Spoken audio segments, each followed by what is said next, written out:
Voilà, mes amis, aujourd'hui, un jour très spécial, très particulier. On a une rencontre avec trois grands maîtres du Krav Maga. Je commencerai par Richard Douyed, qui est très, très, très, très, très connu, qui est, on pourrait dire, le maître absolu, le roi du Krav Maga dans toute l'Europe, qui est très, très connu. C'est lui qui a introduit le Krav Maga en France et en Europe. Je pense que tout le monde le connaît, tout le monde a entendu parler de lui. Et c'est pour nous un honneur inimaginable qu'il ait accepté de pouvoir parler avec nous. On a bien sûr aussi, il est dans sa voiture aussi un médecin, un chirurgien, mais qui est aussi un homme qui toute sa vie a pratiqué les arts martiaux et qui a pratiqué le Krav Maga aussi. Et on a un autre professeur, bien sûr, Eliaou Bokara, qui vit depuis de très, très nombreuses années. Il a d'ailleurs appris énormément avec Richard. Et il est lui-même aujourd'hui un enseignant de Krav Maga. J'ai moi-même en Israël pu apprendre le Krav Maga avec Eliaou. Et donc, on a trois personnages extrêmement importants aujourd'hui à qui je vais très, très, très bientôt passer la parole. Je voudrais juste faire une petite introduction. Comme je l'ai expliqué déjà de très, très nombreuses fois dans beaucoup de mes cours, l'identité juive authentique a été complètement perdue depuis des millénaires. On pourrait dire depuis que l'exil a commencé. Parce que, qu'est-ce que j'appelle moi l'identité juive? Pour ceux qui ont le courage et l'honnêteté d'étudier la vraie Torah, on s'aperçoit que la Torah nous apprend à réunir la puissance spirituelle avec la puissance physique. C'est la raison pour laquelle, alors que nous le savons, nous avons eu énormément de justes authentiques d'un niveau absolument incroyable, le seul que nos maîtres ont retenu comme étant le modèle d'Israël, au point qu'il est appelé Chai Vekayam, le modèle absolu d'Israël, c'est le roi David. Pourquoi le roi David? Parce que le roi David avait cette puissance spirituelle inimaginable, ne serait-ce que l'auteur des psaumes, mais aussi une puissance physique qu'on ne peut même pas imaginer, puisqu'il a passé toute sa vie sur un cheval avec une épée à la main en train de se battre contre les ennemis d'Israël, et il n'a jamais perdu une seule bataille. Et aussi, il a commencé, comme on le sait, sa vie en descendant Goliath, alors que c'était un petit jeune de 16 ans à cette époque-là. Il est arrivé avec une pierre à faire tomber Goliath parce qu'il avait un courage, une détermination, une volonté inimaginable. Malheureusement, depuis l'exil, à cause de nos fautes en grande partie, l'identité juive s'est complètement perdue. D'une manière très, très schématique, avec toutes les nuances, évidemment, ne prenez pas ce que je dis à la lettre, mais d'une manière très globale, le peuple juif est coupé en deux parties. On a les religieux d'un côté qui tournent le dos à ce monde, où même s'ils travaillent, c'est tout simplement pour pouvoir gagner de l'argent, mais ce monde matériel ne les intéresse pas. Eux se considèrent comme étant uniquement liés à Dieu. Et on a, eux sont aujourd'hui dans notre génération la minorité, et la majorité qui a, elle, tourné le dos à la Torah, chacun à son niveau évidemment, mais qui ne considère pas la Torah comme étant, on pourrait dire, véritablement le support d'une vie authentique, et qui se consacre plutôt à la matérialité. Ça veut dire, en vérité, cette séparation entre l'âme et le corps, qui est tout simplement la mort. Puis qu'est-ce que c'est la mort? L'âme retourne en haut et le corps est enterré en bas. C'est-à-dire, finalement, l'idéologie du monde occidental, c'est l'idéologie de la mort, où tu es une âme sans corps, où tu es un corps sans âme. Et nous, ce que nous devons faire, et c'est la raison pour laquelle on est réunis aujourd'hui, c'est de retrouver l'identité juive authentique, avoir le courage de s'investir avec force et puissance dans la Torah, mais en même temps de s'investir avec force et puissance dans ce monde matériel. Mais pour pouvoir être un véritable guerrier dans ce monde, il faut aussi être capable de pouvoir mener des combats, de savoir comment se battre. Et c'est la raison pour laquelle les arts martiaux, et nous on va parler du Krav Maga, puisque le Krav Maga est aujourd'hui un sport de combat reconnu dans le monde entier comme étant l'un des plus efficaces. Et nous le savons, c'est un juif qui, pendant la Shoah, a découvert et a dévoilé le Krav Maga. Et après, il s'est installé en Israël. Il a eu des centaines d'élèves et entre autres, il enseignait aussi aux unités d'élite israéliennes le Krav Maga. Et d'ailleurs, Richard Taïeb a eu le mérite d'être son élève direct aussi. Et donc, voilà, donc l'introduction, retrouver l'identité. Il faut que notre peuple arrive à se réveiller et à comprendre que tous les religieux qui ne parlent que du service divin sont en vérité des hommes morts qui ont une âme sans corps, que tous les laïcs qui ne parlent que du monde matériel sont eux aussi morts que les rabbins, c'est-à-dire parce qu'eux ont le corps mais ils n'ont pas l'âme, et que notre but en tant que juifs authentiques, c'est de réunir l'âme et le corps, d'avoir la puissance spirituelle et la puissance physique, être à la fois dans le monde d'en haut et dans le monde d'en bas, et être capable de réparer ce monde en redévoilant l'identité humaine authentique. Voilà, je vous cède la parole. Celui qui veut commencer à parler, peut-être juste une petite présentation, Eliaou, de Richard et de notre ami qui est en voiture. Alors voilà, on va présenter Richard. Bon, vous le connaissez, hein, je pense pour la plupart. Certains peut-être ne le connaissent pas. Donc c'est vraiment, il a été formé par le fondateur, donc Emil Lichtenfield, qui a justement développé cette méthode qui est le Krav Maga. Il a été mandaté par lui pour pouvoir l'enseigner en Europe. Et il l'a enseigné au service de sécurité, il l'a enseigné aux civils. Et c'est donc pour moi un de ses élèves. Richard a enseigné le Krav Maga à l'armée en Israël aussi. Richard a fait l'armée aussi. Ouais. Ah, en Israël, vous avez fait l'armée. Oui, oui. J'ai vécu en Israël. Je suis né là-bas. J'ai grandi en France. Je suis revenu en Israël quand j'avais 16 ans. J'ai fait l'armée. Et un petit peu après, avant l'armée, un petit peu pendant l'armée. Et après l'armée, j'ai pratiqué le Krav Maga. Ah, très bien. Continuez, Eliaou, alors, sur Richard. Donc, pour moi, à mes yeux, c'est un de ses meilleurs élèves parce que bon, il a compris l'essence du Krav Maga. Il l'a aussi amélioré tout en restant fidèle aux principes. Et il y a énormément de fluidité dans sa pratique parce que c'est sûr qu'on peut parler pendant 3 heures, mais ce qui va certifier l'authenticité d'un combattant, c'est sa technique au combat, c'est sa fluidité, son efficacité. Et pour moi, c'est un des meilleurs dans son domaine. On a également Marc Abécassif qui était aussi un élève d'Imi. Il a aussi été un élève du fondateur du Krav Maga. Voilà, qui a aussi été un élève d'Imi et qui était là au tout départ. Peut-être il va préciser les choses, il va nous le dire. Oui, monsieur Abécassis. Oui, bonjour de nouveau. Alors, moi, j'ai eu la chance de connaître Imi parce que je suis allé à des stages avec Richard, justement, en Israël. Et j'avais connu donc ce personnage, Imrich Lichtenfeld, j'ai eu la chance de le côtoyer. Oui, je l'ai rencontré, j'ai pas été son élève direct, mais je l'ai côtoyé. Je reprends la parole, je reprends la parole après ou là je dis j'en profite, Eliaou, juste pour dire 2 minutes, voilà. Alors, Kvodarav, je ne suis pas un grand maître en Krav Maga. Je pratique le Krav Maga depuis des décennies avec Richard Douyeb et c'est un grand privilège d'être avec lui. Richard est l'élève et le représentant dans beaucoup de pays du monde, pas uniquement en Europe. Si je peux continuer sur le Krav Maga, en même temps, vous voyez, je me concentre dans la conduite et dans ce que je vais dire.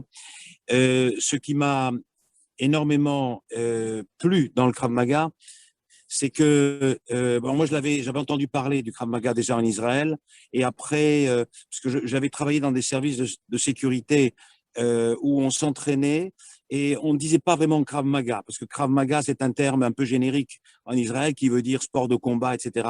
Mais j'ai retrouvé après certains principes. Je crois que simplement les principes du Krav Maga, c'est l'efficacité, comme a dit Eliaou, que dira peut-être Richard, mais c'est surtout le mouvement le plus économique, j'allais dire, le plus direct. Et de la même façon, ce qui était extrêmement intéressant chez IMI et que véhicule Richard d'une façon tout à fait identique, c'est que ce Krav Maga, cette façon de s'entraîner, donc physiquement, se répercute aussi au plan, j'allais dire, individuel, de caractère et quotidien. C'est-à-dire que de la même façon que le mouvement doit être le plus direct possible, le plus économique, le plus ergonomique, c'est-à-dire qu'on gagne du temps, la distance, etc. Et bien, de la même façon aussi, humainement, eh bien, on doit être droit, on doit être honnête, on doit être Krav Maga, mais avec tout le monde, avec les parents, avec sa concierge, etc. Donc, il y a là quelque chose qui m'avait beaucoup intéressé et que chaque fois je consolide. Et c'est ça un petit peu l'esprit de Yishro, c'est-à-dire l'esprit d'Israël, c'est la droiture, être direct, être efficace et honnête en même temps. Il y a Char, elle, et avec Dieu en fait. Donc cette direction, cette droiture. Voilà en gros ce que je voulais vous dire, mais je laisse la parole à ceux qui ont des choses à dire plus intéressantes. J'aimerais bien peut-être si Richard pourrait nous présenter assez rapidement son action et surtout le Krav Maga. Alors, bon, moi comme je vous l'ai dit précédemment, je suis né à Jérusalem. Mes parents sont venus quand j'étais très jeune en France. Je suis retourné en Israël. En Israël à 16 ans. Et là-bas, bah, tout de suite, j'ai été au kibbutz. Au kibbutz, j'ai un ami qui m'a montré des rudiments de Krav Maga. Il n'avait pas un très bon niveau, mais il a été sympa. Il m'a enseigné ce qu'il savait. Et à l'armée, j'étais dans une unité d'élite. Et là, comme je n'étais pas mauvais dans ces disciplines-là, j'ai été envoyé à Vinguet pour passer le diplôme de moniteur militaire de Krav Maga. Après l'armée, quand j'ai été démobilisé, j'ai continué à apprendre le Krav Maga. J'ai passé mes grades il m'y a souhaité que je le représente en 1987 en Europe. Et c'est ce que j'ai fait. Wow. Je voudrais revenir sur un parallèle que vous avez fait qui me paraît très intéressant sur donc le fait qu'en religion, on ne peut pas se déconnecter du corps et de l'esprit. Et ça, je crois que c'est Platon ou Socrate qui avait, l'un des deux, je ne me rappelle plus qui avait, lui, décidé que l'esprit et le corps seraient séparés. Et ça a fait école jusqu'au XXe siècle. Et aujourd'hui, on sait que c'est plus vrai dans les milieux religieux comme dans les milieux pas religieux. Et moi, je pense qu'il y a un parallèle intéressant à faire aussi avec le Krav Maga, qui est que je vois beaucoup dans des disciplines comme la nôtre, des gens qui parlent beaucoup de théorie et qui ne pratiquent pas vraiment. C'est exactement comme si un mécanicien apprenait la théorie de tout ce qui se passe dans le moteur d'une voiture sans jamais mettre les mains dans le cambouis. Et en fait, ça doit être le contraire qui doit se passer, puisque tout part à partir du corps. On doit d'abord commencer à pratiquer. Un apprenti mécanicien, il met les mains tout de suite dans le moteur. Et à partir de là… Je vous interromps pour confirmer ce que vous dites. Dans le récit de la création de l'homme, bon, ce sont bien sûr des métaphores, ce sont des codes, mais on voit que le corps a été créé avant que l'âme rentre dans le corps, pour bien nous faire comprendre exactement ce que vous dites, que la véritable construction de l'homme commence par le corps. Et quand le corps est le réceptacle de l'âme, alors l'âme rentre dans le corps. Mais ça commence par le corps, comme vous l'avez dit. Merci. D'ailleurs, c'est quoi le cerveau si ce n'est pas une partie du corps? Bien sûr. Donc, à partir de là, lorsque le futur mécanicien met les mains dans le moteur et qui touche un petit peu à tous les organes de ce moteur-là, on peut lui apprendre beaucoup plus facilement la théorie puisqu'elle est immédiatement adaptée à ce qu'il est en train de faire.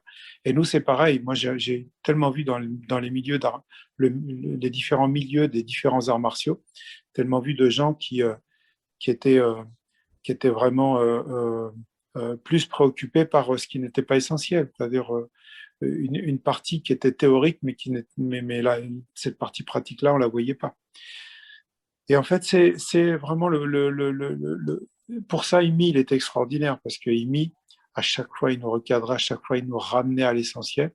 Et à chaque fois, je vous donne un exemple. Lorsque, dans les années 70, c'était la mode des arts martiaux chinois, enfin du Kung Fu, Wushu.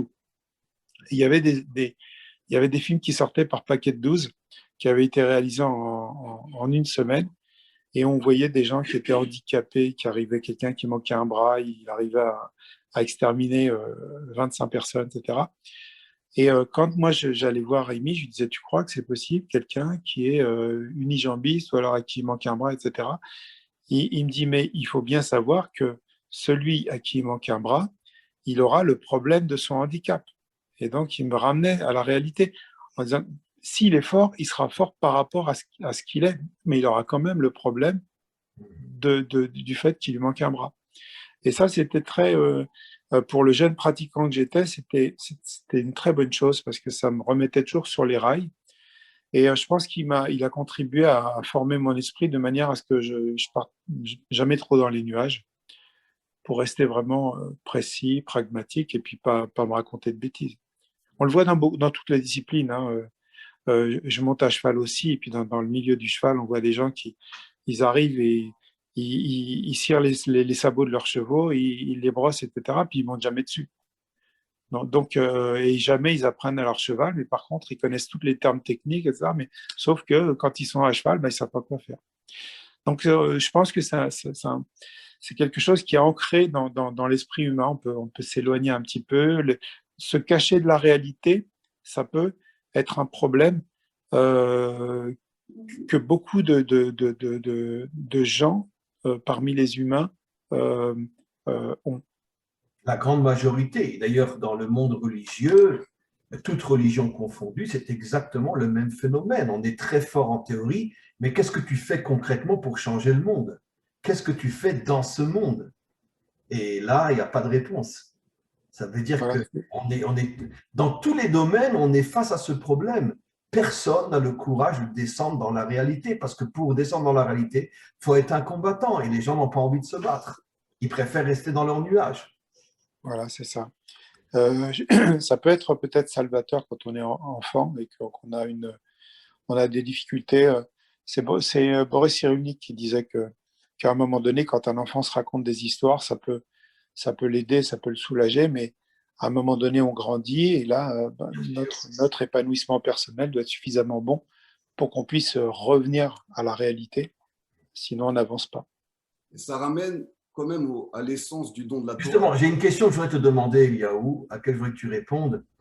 Pourquoi les arts martiaux, et surtout le Krav Maga, vont nous construire aussi en tant qu'hommes dans ce monde, dans tous les domaines? Pourquoi? Pourquoi il faut passer par cette expérience du combat pour pouvoir être un homme authentique? Pourquoi? Alors, il y a plusieurs points. Déjà, quand on a reçu, donc il y a eu ce don de la Torah, on a reçu Vaaseh Venishma. Donc, ça résume exactement ce que vient de dire Richard, c'est-à-dire tu feras et tu comprendras. L'action avant la pensée. Exactement. Un verset dans la Torah. L'action avant la pensée, Dieu nous a dit. L'action va amener à matérialiser des pensées réelles et pas déconnecter de la réalité. Absolument. Et en même temps, pour être un bon combattant, il faut accepter d'échouer, il faut accepter d'apprendre, il faut accepter de se remettre en question, il faut accepter qu'on ne sera jamais le plus fort et qu'il faut constamment s'entraîner. Et si on relâche l'entraînement, on finit par se faire dépasser. Et ça amène une des plus grandes qualités que la Torah demande, c'est l'humilité. Et on voit que tous les grands combattants, dont Richard, pour moi, c'est quelqu'un de humble, de tous les stages auxquels j'ai pu assister, la façon de s'exprimer, il est beaucoup plus dans l'action que dans la parole. Et pour moi, c'est un signe d'humilité. Et on voit très bien que Moshe Rabbeinu, c'est pareil, il bégayait, donc sa qualité première n'était pas la parole, mais par contre, il a libéré le peuple hébreu d'Égypte et il a fait tout ce qu'on sait jusqu'à aujourd'hui. Donc, le combat, la partie martiale, sachant que le Krav Maga n'est pas un art martial, mais il est quand même né dans un contexte, même s'il est très physique. Pourquoi le Krav Maga n'est pas considéré comme un art martial? Il n'est pas considéré comme un art martial aujourd'hui peut-être, et encore Richard a amené quand même des bribes de tout ça, c'est-à-dire que je sais que dans ce il nous a enseigné, c'est que on peut arriver au niveau de l'art martial, selon ce que disait Amy, si j'ai bien compris, si on arrive à désarmer quelqu'un, sans on arrive à le tuer. C'est-à-dire que là, on rentre dans l'art. Là, je voudrais, oui, disons que c'est le Graal, ça, ce qu'on souhaite obtenir. Mais en fait, on l'a toujours, depuis le départ, c'était considéré comme Omanut Lechima, c'est-à-dire un art martial. Et en fait, il faut s'entendre sur ce qu'est un art martial. La connotation actuelle, c'est un art martial, c'est souvent donc des sports de combat, ou pas des sports de combat, mais ils mettent aussi effectivement de la spiritualité dedans. Ça vient dans le monde d'Asie. C'est un art martial, ça doit venir d'Asie. Mais qu'est-ce que c'est un art martial? C'est, si on cherche la définition dans le dictionnaire, c'est l'épanouissement d'une personne à travers une pratique guerrière. Et c'est exactement ça. C'est-à-dire que si je pratique et que je me mets en danger en combattant quelqu'un qui peut me donner du fil à retordre et me battre, mais moi que j'accepte de le faire et je le fais euh, sans calcul, je me livre complètement. À partir de là, forcément, ça va m'apporter des choses. Ça va déjà m'apporter de regarder la réalité en face. Et les arts martiaux, tels que parfois on les voit, ils n'apportent pas la réalité en face. Parce que si quelqu'un, par exemple, passe son temps à faire des katas, et à partir des katas, après, il se dit, bah voilà, à partir de ces katas-là, je vais faire de la self-défense, c'est sûr qu'il va se planter. Parce que ces mouvements qui ne sont pas du tout réalistes, ils ne peuvent pas marcher sur une vraie bagarre. Euh, donc lui, il va pas être en accord avec ce qui va se passer réellement. Et lui, pour moi, il s'éloigne des arts martiaux. Quelqu'un qui fait de la boxe thaï et qui met ses tripes sur le ring, et qui les fait d'une façon euh, honnête, correcte, et qui met aussi tout son courage et son cœur là-dedans, qui perd ou qui gagne, c'est un très bon pratiquant d'arts martiaux. Parce qu'il a été au fond des choses et au bout de lui-même. Et lui, il apprend à se connaître. Et quelqu'un qui a euh, qui a une bonne vision de lui-même, c'est pas forcément quelqu'un qui gagne tout le temps, c'est quelqu'un qui va au bout de lui-même. Je perds le combat, j'ai fait ce que j'ai pu, mais l'autre a été meilleur que moi. J'ai perdu, j'ai été au bout de moi-même, et on se rend compte qu'on est fier de soi quand on a perdu dans ces conditions. Par contre, si on a passé notre temps à fuir le combat et qu'on a perdu d'une façon déshonorante, là, on n'est pas fier de nous. On n'a pas pratiqué un art martial. Je voudrais Et revenir le sur un sport, point. en général, c'est très bon pour ça. Parce que le sport, parce que quand on fait du sport, quand on en a fait un petit peu, eh ben, on a perdu des fois. Et perdre, des fois, c'est très bon. Parce qu'on est obligé de l'accepter. Je vais revenir sur un point que vous avez dit qui m'a vraiment touché. Et vous dites que finalement, le sport de combat permet à l'homme de se retrouver Ouais. lui-même, de se développer, de se construire. Ce n'est que, donc, ce qui voudrait dire que, et je suis 1 milliard de fois d'accord avec ce que vous dites, et l'infini d'accord avec ce que vous dites, et je le pense et je le ressens depuis des années, mais peut-être exploiter un peu plus cette notion. Pourquoi le combat est le moyen le plus sûr pour se construire en tant qu'homme? Pourquoi? Alors, à mon avis, c'est pas forcément le plus sûr. C'est un moyen parmi d'autres. Si quelqu'un, moi, j'ai toujours pensé que quelqu'un qui était à l'écoute de ses sensations, qui avait une âme d'artiste et qui peignait un beau tableau, qui était capable de peindre des beaux tableaux, il pouvait aller au bout de lui-même de la même façon et il pouvait se découvrir et il pouvait se construire aussi.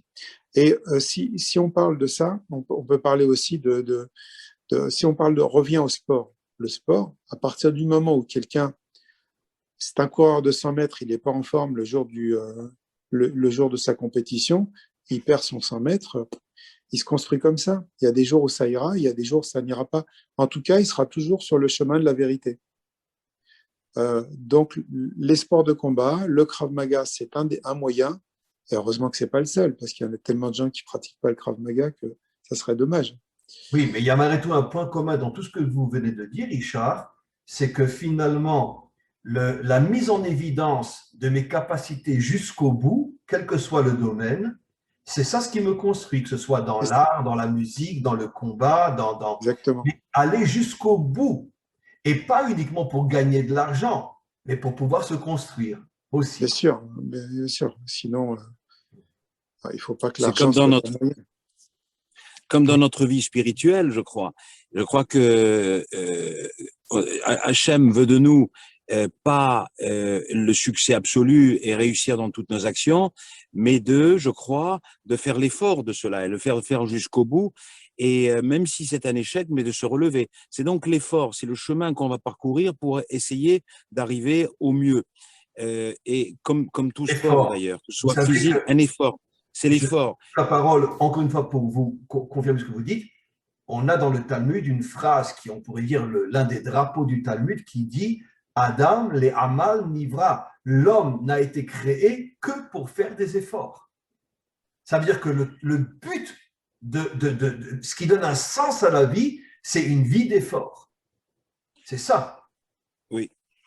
C'est ça, c'est ma notion également spirituelle, que Kadosh Baruch Hu ça lui fait plus plaisir, si je peux m'exprimer comme ça, eh bien que nous, qu'on tombe et qu'on se relève.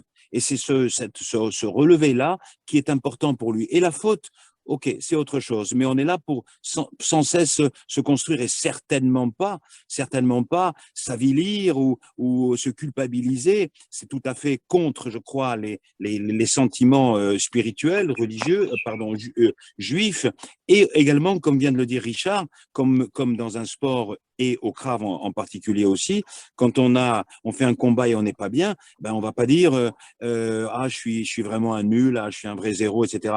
Évidemment, si on n'a rien fait et qu'on n'est pas physiquement entraîné, peut-être, mais on n'est jamais dans la culpabilité, dans la culpabilité. On doit toujours aller de l'avant et se valoriser aussi, se valoriser. Je voudrais rajouter, c'est que le combat, il est au cœur de l'humanité. On voit les premiers hommes, on voit l'histoire de Caïn et Abel. C'est au cœur de l'humanité. C'est-à-dire que dans la confrontation aussi, l'homme se construit. Elio, excuse-moi de t'interrompre, encore une fois pour confirmer ce que tu dis, pour tailler encore plus loin. Mais dans tous les domaines, il y a un combat. Au travail, il y a un combat. Dans le couple, il y a un combat. Avec les enfants, il y a un combat. Avec soi-même. En vérité, le combat est l'essence de la vie dans ce monde. Tu ne peux rien réussir sans confrontation. Exactement. Le combat physique, c'est la forme la plus directe de tous les combats qu'on doit mener partout. Le combat physique, voilà, c'est direct, c'est clair, c'est net. Et peut-être que pour là, il peut y avoir un intérêt parce que c'est une forme qui n'est pas déviée de combat. Et c'est vrai que il y a beaucoup de gens qui ont du mal à aller au clash quand c'est nécessaire, alors que quand c'est nécessaire, il faut y aller. Et donc voilà, mais bien entendu, un homme vis-à-vis de ses enfants, vis-à-vis de son travail, une femme vis-à-vis de son travail, de ses enfants, vis-à-vis de son mari, l'homme vis-à-vis de sa femme. Il y a des combats partout, tout le temps, bien entendu. C'est qu'un combat. Et ce qui est intéressant à faire aussi comme parallèle, c'est que on se rend compte que les principes du Krav Maga développés par Imi sont exactement les principes qu'on retrouve dans la Torah. Par exemple, si quelqu'un vient pour te tuer, tue-le avant. Donc, en aucun cas, selon la Torah, tu dois te laisser tuer. Tu dois avoir la capacité qu'en cas d'agression létale, tu puisses avoir une riposte proportionnée pour défendre ta vie. C'est un des principes fondamentaux du Krav Maga et c'est un des principes fondamentaux du peuple hébreu.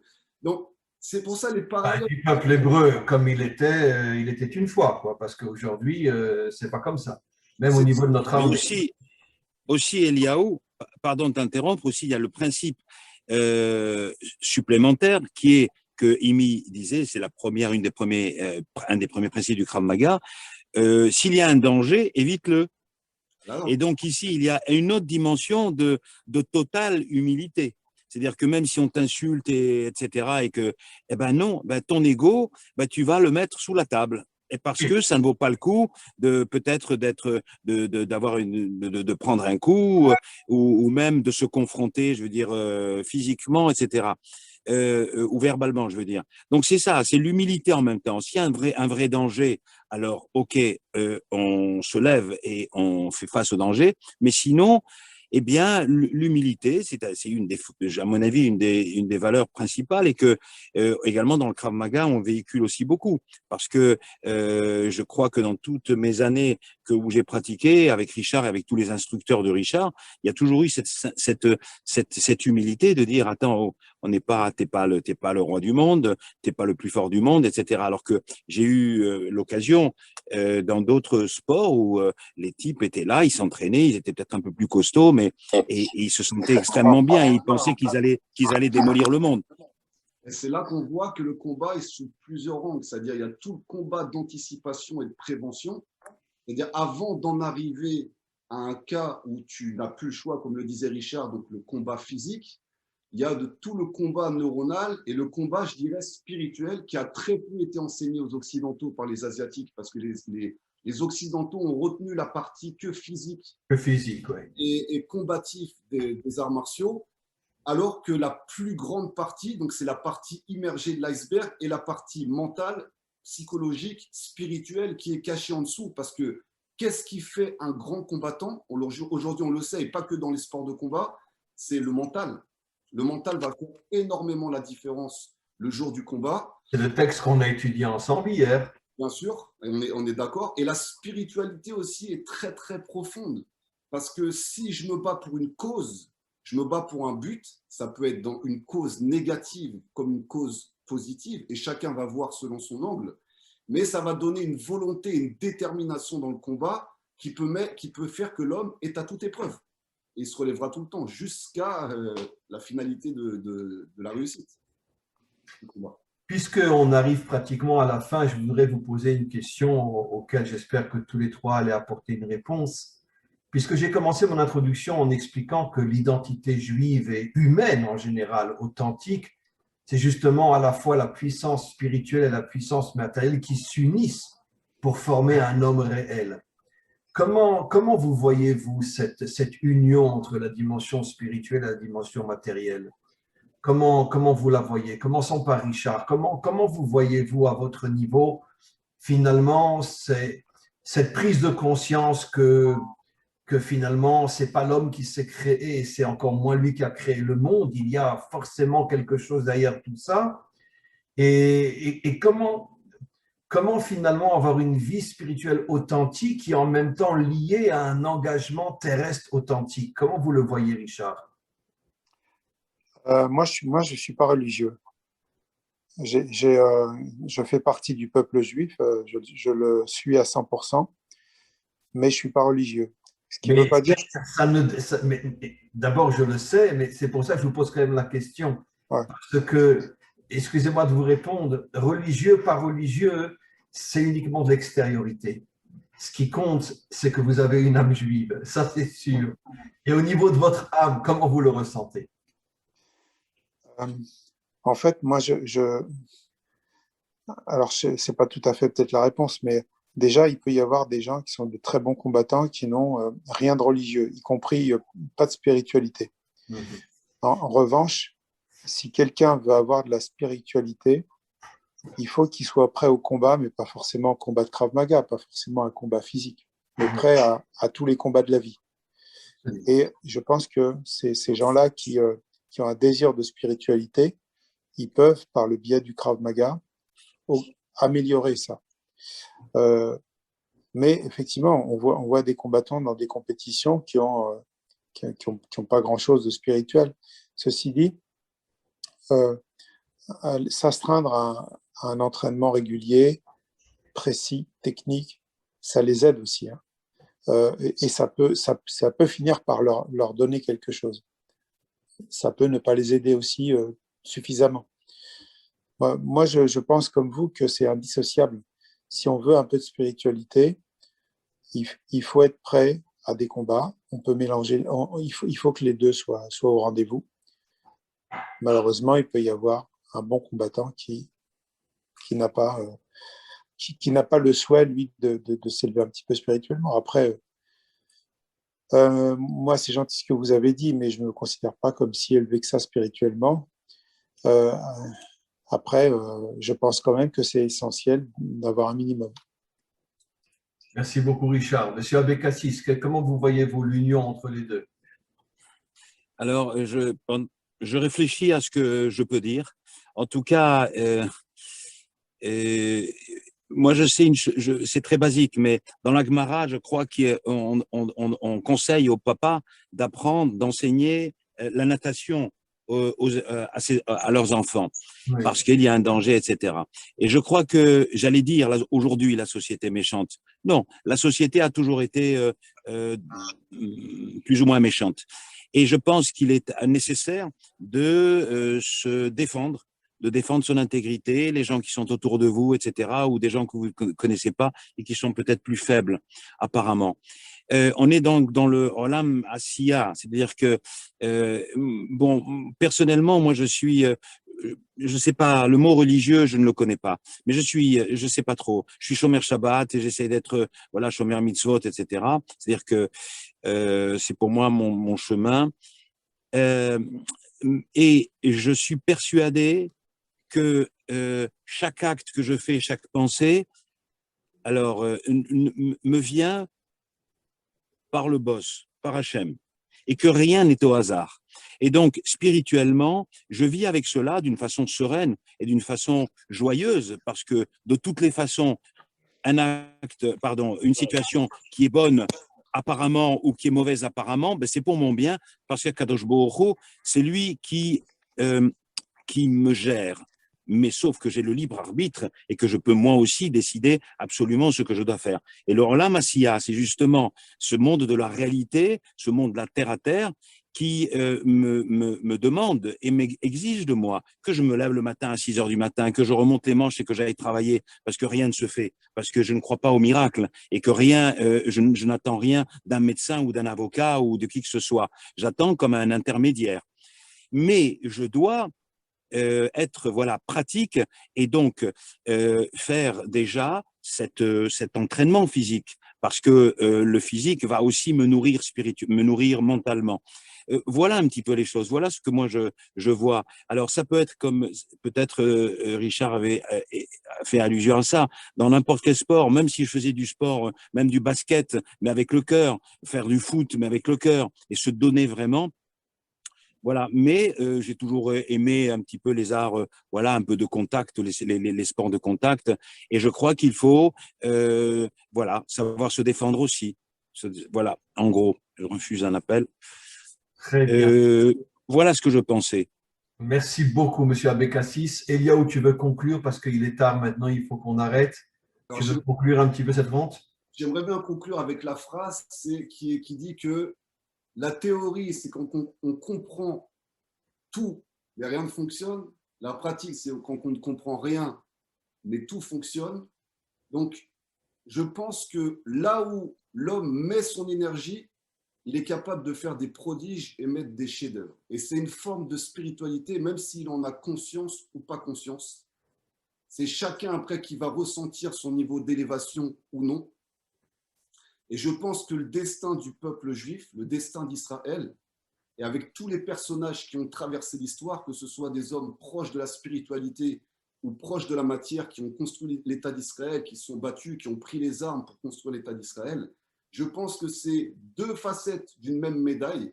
Et on arrive dans des temps, dans une génération, où ces deux facettes sont petit à petit en train de se réunir et créer, à l'image justement du Krav Maga et aussi du MMA, un mix martial humain. C'est-à-dire l'humain est en train de se combiner, en train de muter et créer une nouvelle forme d'état d'esprit.